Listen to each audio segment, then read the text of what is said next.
Pourquoi le prophète a-t-il interdit de dormir seul chez soi? Il a été rapporté que le messager d'Allah a interdit aux hommes et aux femmes de passer la nuit seuls dans leur maison.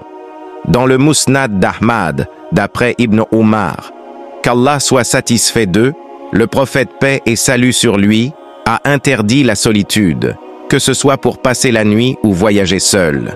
D'après Abu Zubair, d'après Jabir, qu'Allah soit satisfait d'eux, le messager d'Allah a dit « Si les gens savaient ce qu'il y a dans la solitude, jamais un cavalier ne voyagerait la nuit et jamais un homme ne dormirait seul chez lui. » En effet, une personne qui dort seule se trouve souvent préoccupée et subit des chagrins, de l'anxiété et un manque de sommeil.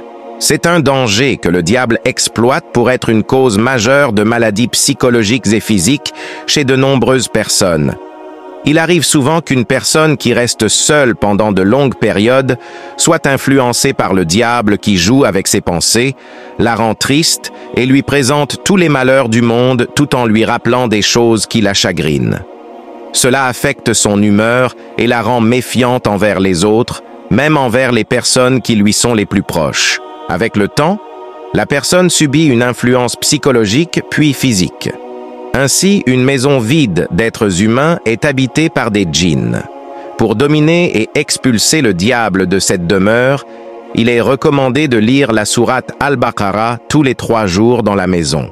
Il est également important de persévérer dans la lecture des invocations en général, de lire les invocations du sommeil chaque nuit, de lire la sourate Al-Ikhlas, les 2 sourates de protection, Al-Falaq et An-Nas, ainsi que le verset du trône, Ayat al-Kursi, et les 2 derniers versets de la sourate Al-Baqarah.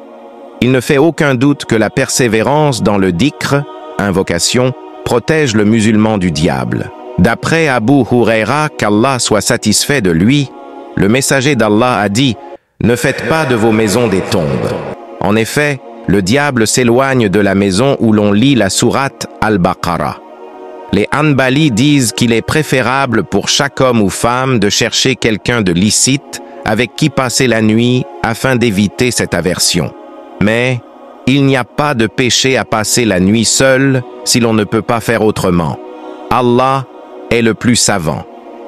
N'hésitez pas à vous abonner et à partager la vidéo afin de transmettre le message à un plus grand nombre de personnes si Allah le veut.